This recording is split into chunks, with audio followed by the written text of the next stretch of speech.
Pedro y el pescador. Aquel día Pedro salió molesto de su casa.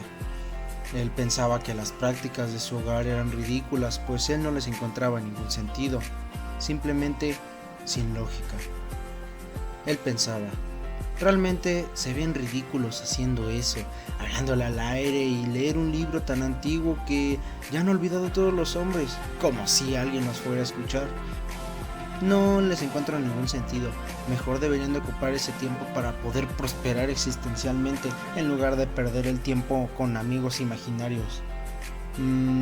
Mejor me voy a despejar la mente.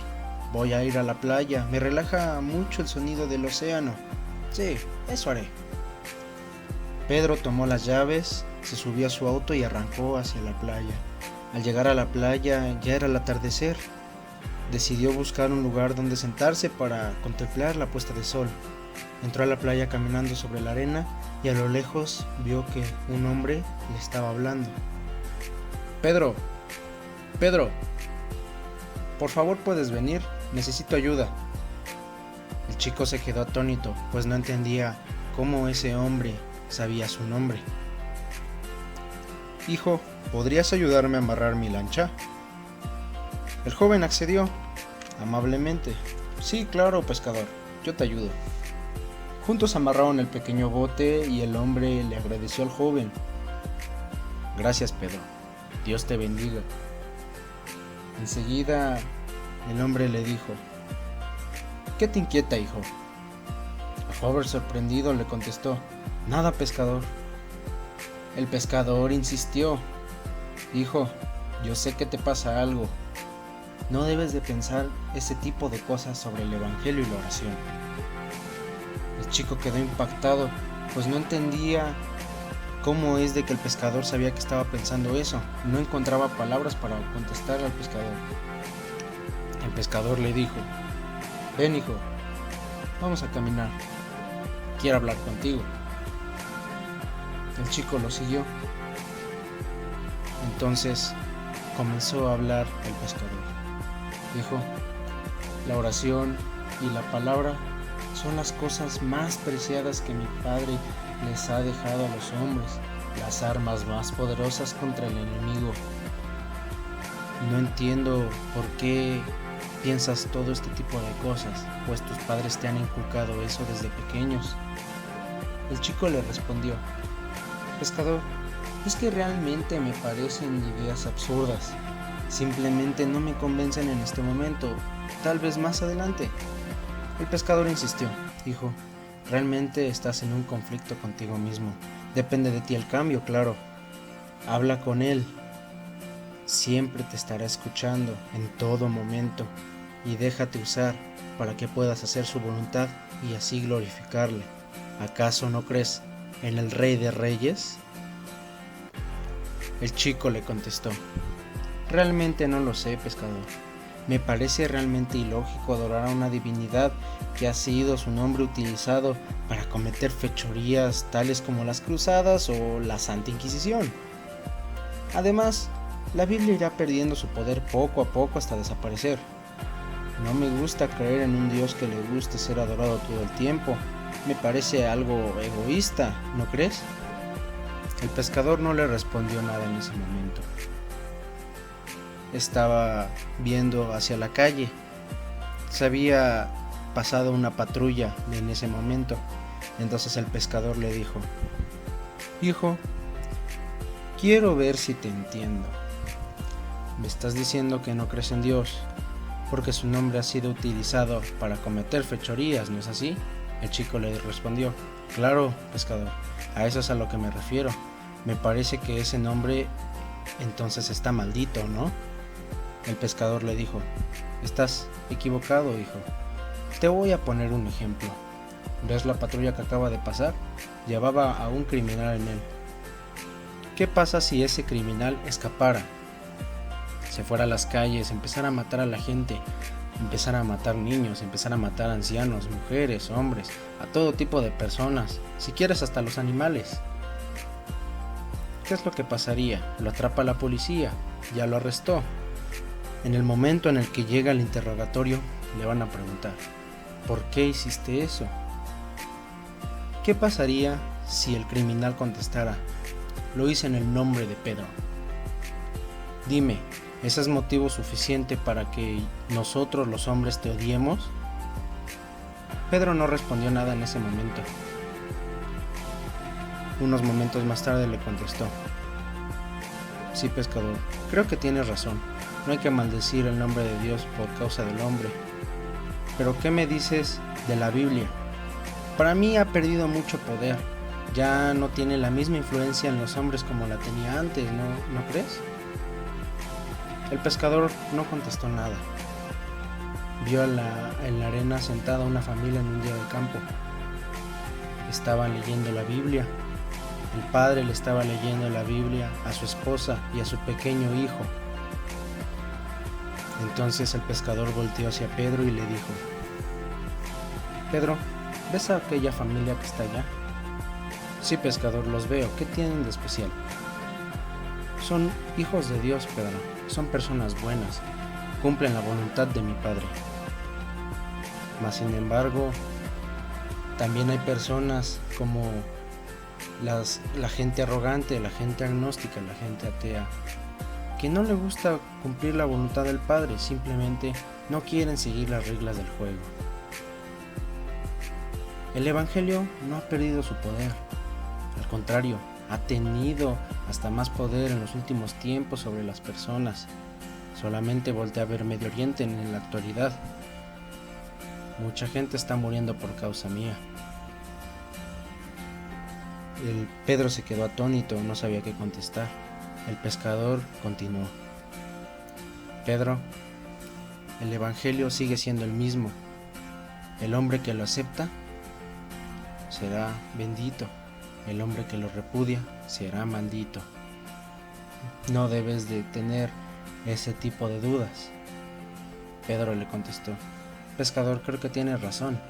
Nosotros vamos a manejar el Evangelio a nuestra conveniencia, como tú lo has dicho. No ha perdido y no ha ganado poder. Me parece que ha tenido el mismo. El pescador insistió: exacto, Pedro.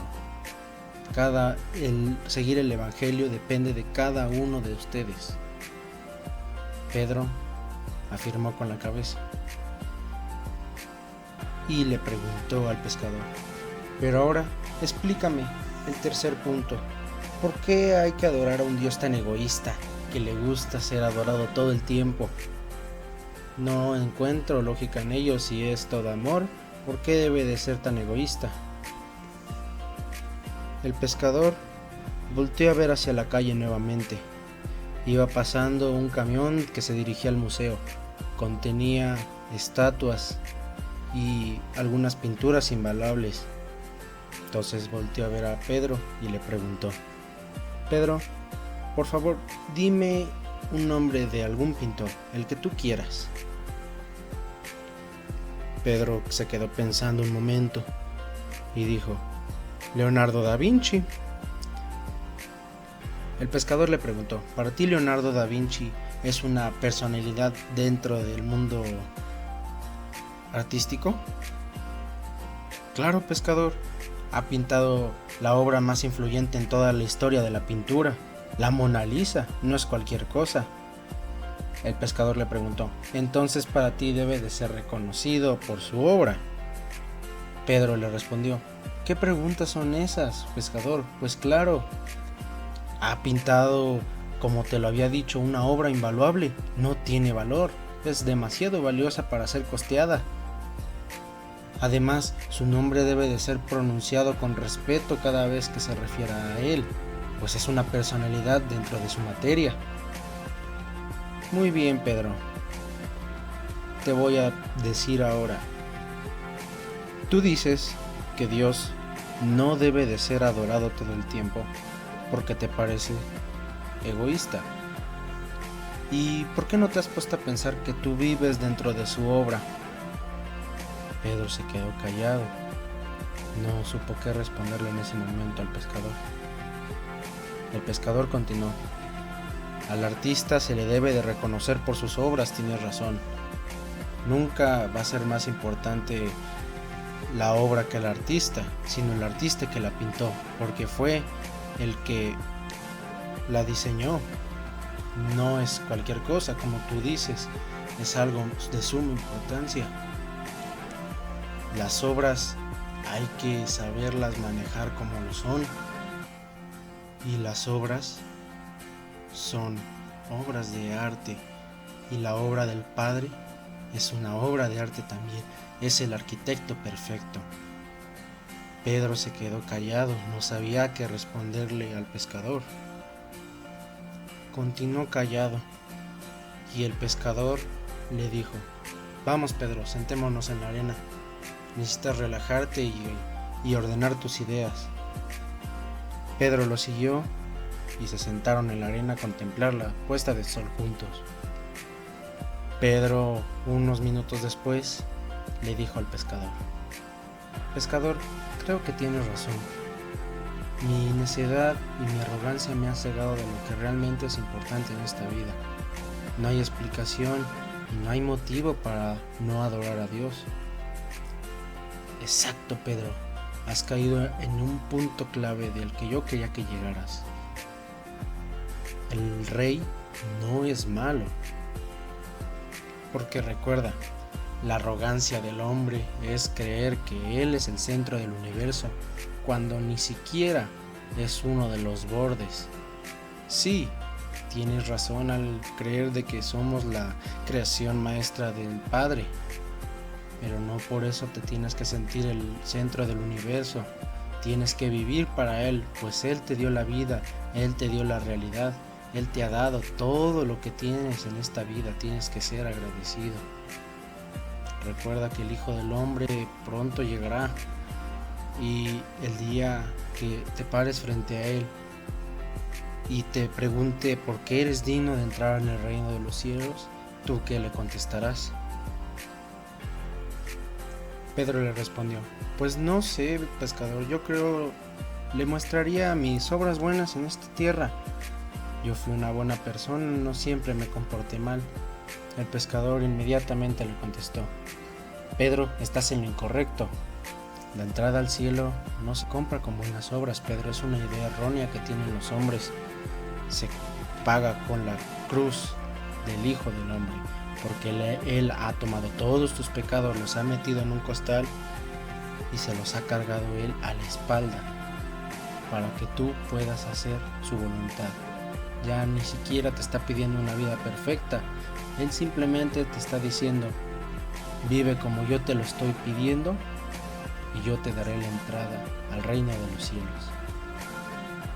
Pedro se quedó pensando un momento, no sabía qué contestarle exactamente al pescador. Después de bastante silencio, ya ha pasado la puesta de sol y casi se hace de noche. Entonces el pescador se levanta, saca de su bolsillo una tarjeta y se la entrega a Pedro y le dice: Pedro, yo siempre voy a estar tocando a la puerta de tu casa. Es tu decisión cuándo me vas a abrir la puerta. Y se alejó caminando hacia el horizonte. Pedro no podía entender por qué el pescador le había dicho eso. Tomó la tarjeta y la leyó. Decía en la inscripción: quien quiera venir en pos de mí, niéguese a sí mismo, tome su cruz de cada día y sígame. Lucas 9:23. Pedro le dio la vuelta a la tarjeta y decía: te extraño mucho, ven conmigo. Atentamente, Jesucristo. Pedro se quedó atónito y volteó a ver si podía alcanzar al pescador, pero no lo encontró en ningún lugar, había desaparecido de la nada. En ese momento, Pedro se había dado cuenta que estaba hablando con el Hijo del Hombre y empezó a sollozar. Pasaron los años y siempre iba a pescar con su pequeño hijo en su bote, en el bote que había dejado Jesús, y siempre nunca se cansó de escuchar la misma historia el pequeño niño de aquel mágico día donde su padre conoció al Hijo del Hombre y le dejó una enseñanza: quien quiera venir en pos de mí, niéguese a sí mismo, tome su cruz de cada día y sígame. Dios te bendiga.